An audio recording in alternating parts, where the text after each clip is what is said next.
बिलासपुर बिल्हा विकास खंड के रहंगी में आयोजित भव्य किसान सम्मेलन में विष्णुदेव साय ने जिले को बड़ी विकास सौगात दी। मुख्यमंत्री ने 263 करोड़ 17 लाख रुपए की लागत से 89 विकास कार्यों का लोकार्पण और शिलान्यास किया। इसमें 7 पूर्ण हो चुके कार्यों का लोकार्पण किया, जिनकी लागत लगभग 15 करोड़ 99 लाख रुपए है। साथ ही 247 करोड़ 18 लाख रुपए की लागत से 82 नए विकास कार्यों की आधारशिला रखी गई। इन योजनाओं से क्षेत्र में आधारभूत संरचना को मजबूती मिलने के साथ आम जनता को सीधा लाभ मिलेगा। सभा को संबोधित करते हुए मुख्यमंत्री ने किसानों को प्रदेश की अर्थव्यवस्था की रीढ़ बताते हुए कहा कि राज्य सरकार किसान हित में लगातार निर्णय ले रही है। उन्होंने जानकारी दी कि 25 लाख से अधिक किसानों ने धान विक्रय किया है और कृषक उन्नति योजना के तहत 10,000 करोड़ रुपए से ज्यादा की राशि सीधे उनके खाते में ट्रांसफर की गई। होली के पर्व से पहले भुगतान सुनिश्चित कर किसानों को राहत दी गई है। मुख्यमंत्री ने कहा कि इस बार धान खरीदी के दौरान बारदाने की समस्या नहीं आई और भुगतान भी समय पर हुआ। किसानों को 0% ब्याज पर ऋण, खाद्य सामग्री, सब्सिडी, सिंचाई विस्तार और किसान क्रेडिट कार्ड जैसी सुविधाएं प्रदान की जा रही हैं। भूमिहीन कृषि मजदूरों को भी आर्थिक सहायता दी जा रही है। उन्होंने बताया कि केंद्र सरकार की किसान सम्मान निधि योजना के तहत किसानों को प्रति वर्ष 6,000 रुपए की सहायता मिल रही है। राज्य बजट में कृषि क्षेत्र के लिए 13,000 करोड़ रुपए से अधिक का प्रावधान किसानों के प्रति सरकार की प्रतिबद्धता को दर्शाता है। मुख्यमंत्री साय ने कहा कि बस्तर क्षेत्र में नक्सलवाद पर प्रभावी नियंत्रण की दिशा में सरकार सफल हो रही है। पर्यटन और पशुपालन के क्षेत्र में भी नई संभावनाएं विकसित की जा रही हैं। एनडीडीबी के साथ हुए समझौते से प्रदेश में दुग्ध उत्पादन को बढ़ावा मिलेगा। इसके साथ ही आवास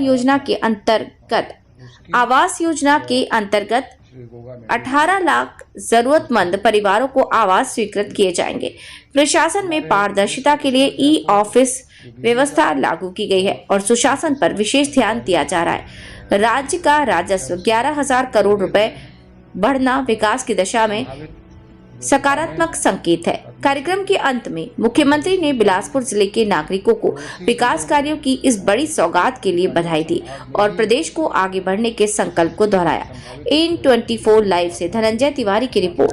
तो 263 करोड़ रुपए के विकास कामों का सौगात भी मिला है, इसके लिए भी जिलावासियों को बहुत बहुत बधाई।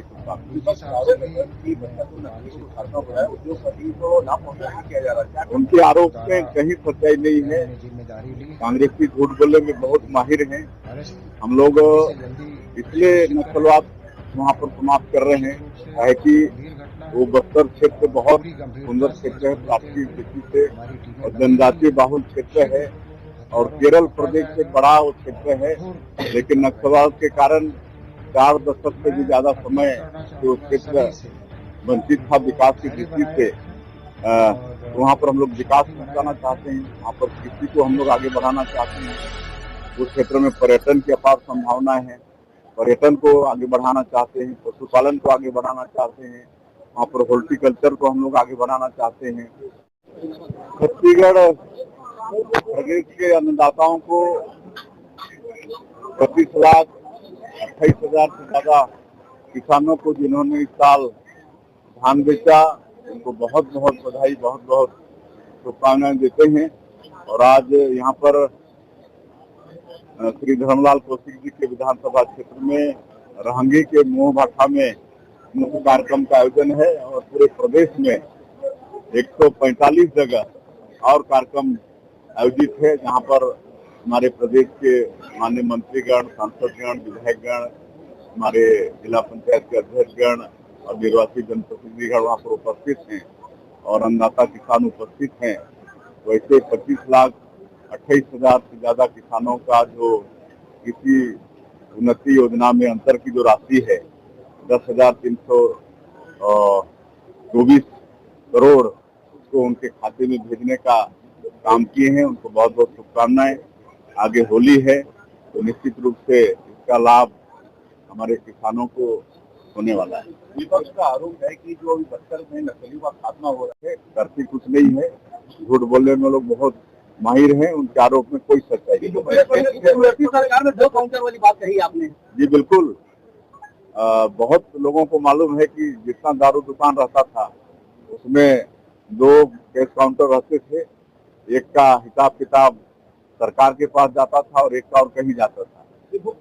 भूपेश बघेल दोहा मार रहे हैं, होली में मुद्रा को आमंत्रित कर रहे हैं, सरकार पर तंज कर रहे हैं, जिस तरह से दोहा में धान खा गया, भूपेश बघेल दोहा ला रहे हैं, आरोप लगा। देखिए, धान खरीदी की जितनी अच्छी व्यवस्था हमारी सरकार में हम लोग करते हैं, उनके क्षेत्र में बारदाना के लिए रोते थे और अंतर की राशि थी, साल भर में 4 किस्त में देते थे। कोरोना के समय किस्त को गोल भी कर देते थे। बजट के लिए